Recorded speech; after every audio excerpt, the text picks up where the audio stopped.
These guys are ridiculous. These guys are ridiculous. Now, how about them damn Celtics? And we are back with another How About Them Celtics video. Sam and I here recording on Saturday, December 9th, right after we recorded the other pod. So if you watch the Sunday pod, this is about 30 seconds after we just wrapped recording that. But we're going to be traveling on Sunday, so we're recording Monday's video now. And we're talking about the man, the myth, the legend, Derrick White. 30-point game against the New York Knicks. He popped off. He's been great all season. I don't know what he's averaging on the year, but I believe it's around 14, 5, and 5. And I think I said, I got it right here. 15 points, 4 rebounds, 5 assists, 48% from the field, 41% from deep, 87.5% from the line, taking 6 threes a night. I believe before the season, somebody can go quote me on it, that I said he'd average 15, 5, and 5 this year. Let me give myself a little pat on the back. I'm doing pretty good. Kristaps Porzingis was recently asked about Kristaps on the JJ Redick pod. Derrick White. Yes. Sorry about Derrick White. JJ asked Kristaps, did you know how good Derrick White was before you came here? He goes, I did not. He's like, I didn't. I had no idea. He said they have meetings, like development meetings, like Joe has the meetings, and you have to say one thing you love about a teammate, one thing that drives you crazy. And when I said that's actually so funny. Hold on. I wish I got to say one thing I loved about every player and one thing that drove me crazy about every player, and like people actually cared what I had to say, because that would be the best platform ever. But for Derrick White, Kristaps said, what I love about you is how you're always making the right play. And because of that, all of us hold you to a high standard. So it drives me crazy when you don't. It's just like what I expect from him at this point. And he said, I think it's insane he wasn't in the top 100. And then JJ was like, he doesn't seem like he'd care. And Kristaps goes, yeah, he probably doesn't give a shit. He probably doesn't care. He does not care. No, does not care. 30 points against the Knicks, like I said. The question that we wanted to talk about today, what would Derrick White average on a rebuilding team? On a team where he is the guy, where he is the only guy. And for the sake of this, we're going to use the 19-loss Pistons. We're going to look at the Detroit Pistons. Let's say Derrick White was on the Detroit Pistons. And for the purpose of this, let's say he's 22, right? He is the exact same player he is right now, but he's 22. That way they give him the opportunities. That way he is the focal point. He is everything. He is the Pistons. Now, for context, right? Cade Cunningham this season is currently averaging 22 points, 4 rebounds, 7 assists, 42 from the field, 34.4% from deep. Derrick White, like I said, on his team, 15 points, 3.8 rebounds, 5.2 assists. More context. Other guys in the Pistons include Jalen Duren, the big man, Isaiah Stewart. Jalen Duren's hurt, but for the purpose of this, Jaden Ivey. But basically, for the purpose of this argument, it would be Derrick White's team. Question, what would he average on that team? Purpose of the question, how good is Derrick White?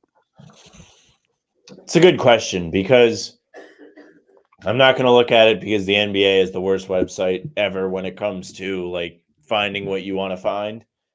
But I would be curious to see how efficient Derrick White is when he has to initiate, when he has to create a shot, when he has to drive, all of those things. I would really be interested in what the numbers are, because I think that would have a huge impact on how important or effective he would be as a number one option, especially on a team like the Pistons that doesn't have a whole lot going on besides him.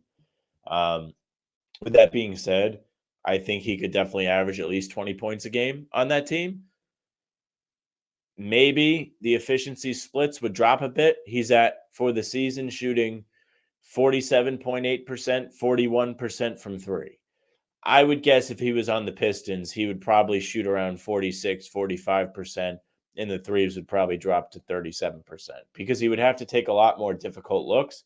He would be required to take on the team's best defender a lot more. That doesn't necessarily happen with the Celtics, because opposing teams have their sights set on Tatum, Jaylen Brown, even Kristaps before Derrick White. With that all being taken into account, I still think it's possible for him to average 20 points, because there are games where Derrick White steps up and serves as the guy for the Celtics. I don't know if I would say the Knicks game is a prime example of it, because a lot of his scoring came from letting the game come to him and playing into the flow of the offense. There was a lot of Derrick White initiation. But at the same time, when he was given the opportunity, he did take advantage and drive and get his floaters off and he was pretty good on him. I think he shot 4 of 6 from 2-point range yesterday, 6 of 10 from 3 for a 30 ball on the Knicks.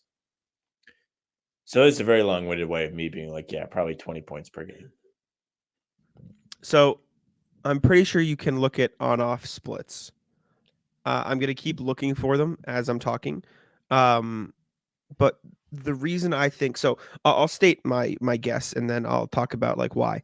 I think he would average something along the lines of 25, 5, and 8. So similar to Cade. Again, the efficiency would probably dip, but I don't think it would dip as much. I think it'd probably be like 45 and 38 from 3. And I think he could even average more assists and more points than that, like maybe even like 27 and 8. The reason? The Bucks game last year. Look at that Bucks game. Look at the game with no Jason Tatum, no Jaylen Brown, no Marcus Smart, no Al Horford. Nobody. No, literally nobody. It was Derrick White, Malcolm Brogdon, and the fellas. Derrick White played 43 minutes, shot 10 of 24 from the field, 42%, 3 of 12 from deep, not great, 25%. Again, so they attacked him. 12 assists, 27 points, 3 steals. You look at other games when Jaylen Brown was out or when Jason Tatum was out or other guys are out. He had, the 33 and 10 against Charlotte. He had big games with no Jaylen Brown, and he won Player of the Week. Like, we've seen him step up, like you said, and be the guy that is the guy that is the. It's me. It's my time. Like I'm ready to go. Score early this NFL season with FanDuel, America's #1 sportsbook. Right now, new customers get $150 in bonus bets with any winning $5 money bet. That's $150 if your team wins.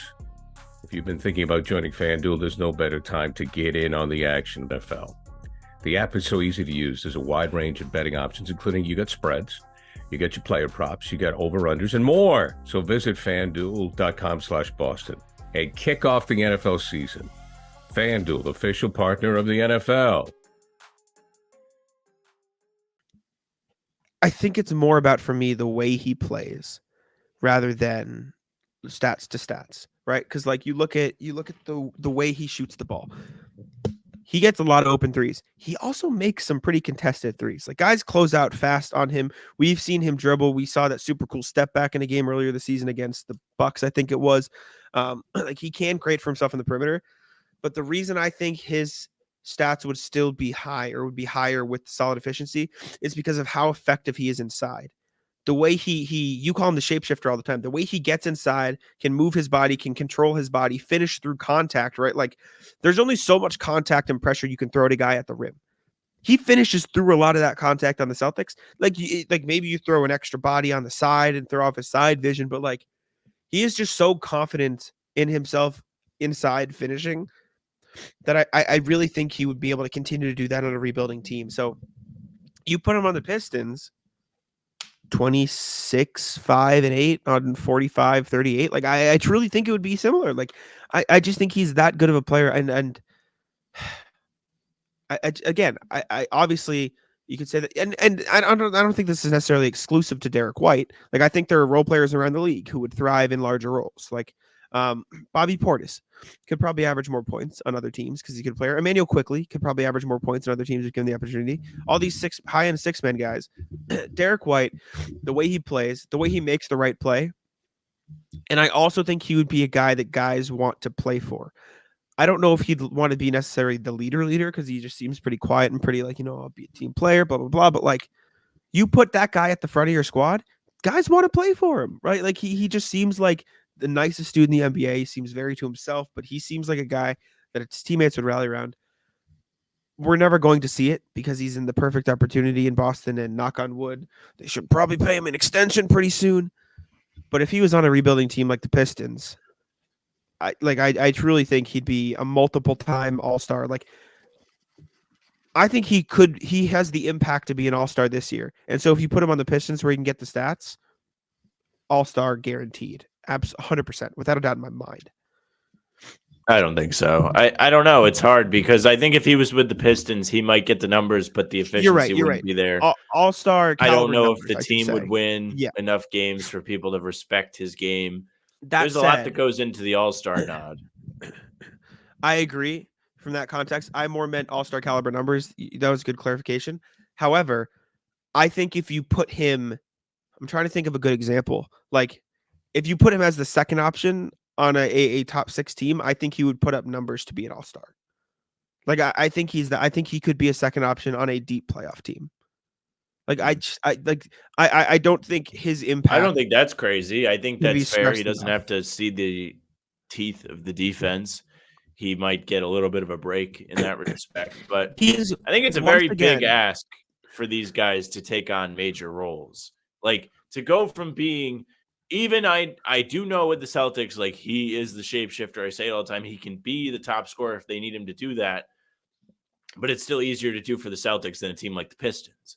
If you're on the Pistons and you have to take all the shots and you have to create and you have to really force the issue on the defense, it's going to take a toll on you. The efficiency will drop, and the amount of respect that people around the league, whether it's fans or media, will have for you will also change. Just because your game will be different. It'll look bad if you're forcing shots because you have to. And, I mean, this is a reason why somebody like Zach LaVine is labeled a losing player. Whether it's fair or not, I think it's fair. I think he does a lot of losing type tendencies and doesn't help the team win. They've won 4 straight without him.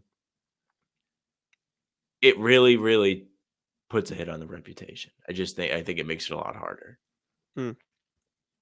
Final point before we get out of here. Derrick White, once again, around the top in the league in plus minus. He is 184 total plus minus this season. Third place is 168. So between 1 and 2 and the rest of the league, there's a significant gap. Derrick White, 184, then Shea at 168, Tatum at 164, Edwards at 163, Jokic at 161. Derrick White. Number 1, by the way, in case you're wondering, is Isaiah Joe at 185. So winning players make winning plays, and Derrick White might be the best winning player in the league. I think he'd be putting up all-star numbers on the Pistons. Don't know how many they'd win. I think if you put Derrick White in the Pistons, hot take, instead of Cade Cunningham, they win more games, though. That's my hot take. If you want to, Winning more than 2 games isn't exactly the hardest thing on the planet. I didn't say it was a high bar. I just said what I said. But thank you all for listening. Let us know what you think Derrick White would average on the Pistons. Let us know what you think. We love Derrick White. What can we say? But yeah, thanks for watching. Subscribe to How About Them Celtics, and I'll let Sam take it out. Yeah, thank you very much for watching. Make sure you subscribe to the channel, hit the notification bell so you don't miss any of our daily uploads. We're doing these type videos. We're doing full-length pods. We're doing game recaps. We're doing little trade rumor videos. Why not? You can also find us on Spotify and Apple if you want the full-length podcasts and the game recaps in just audio versions. You can follow us there. Leave a 5-star review. Say something nice. You can also reach out to us via email, hbtcpod@gmail.com. You can follow us at How About Them C's, Twitter, Instagram, TikTok, Facebook is just the name of the pod. You'll find any pregame stream there, as well as YouTube. You can follow Jack at JackSimoneNBA on Twitter. You can follow me at Sam LaFrance NBA. It's up first. Taco, come on. Taco's having some fun here. That is bogus.